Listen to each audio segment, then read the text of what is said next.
આજે આપણે જવાનું હતું માળનાથ. આપણે બ્લેક ઘોડો લઈને નીકળી આપણે માળનાથ જવા માટે. આજે આપણે જઈને આપણે તમને દેખાડવી કેવો વ્યૂ છે. આપણે જાતો હતા કે આપણને રસ્તામાં મળી જાય બિગ ફેન. આપણને રસ્તામાં મળી જાય આપણા બિગ ફેન. ફાઇનલી આપણે પહોંચી ગયા માળનાથ અને કુંડ ભાળતા ભાઈબંધે કીધું મારે આમાં નાવું છે ને આપણે એને નાખ્યો કુંડમાં. પછી જોઈ લો તમે કુંડ ભાળીને ભાઈબંધે તો પતાળ્યા જેમ ઠેકડો માર્યો. પણ કેદુનો નાનો નહોતો એટલે આપણે એને નાવા દીધો. પછી કાઢ્યો બહાર.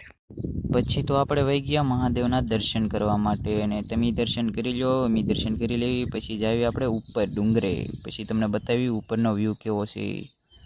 પછી આપણે ઉપર ચડવા મળ્યા અને રસ્તામાં ટ્રાફિક હતું એટલે આપણે લીધો શોર્ટકટ રસ્તો. અને જુઓ તમે અહીંયા કેટલું ટ્રાફિક છે.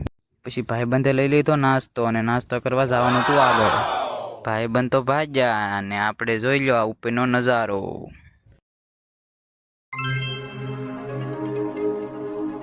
ભાઈબંધ થઈ ગયા હતા આગળ ને હાથમાં તો નાસ્તો એટલે આપણે તો ભાગવું જ પડશે નકર નાસ્તો પૂરો કરી દે. હાલો મળીએ પછી.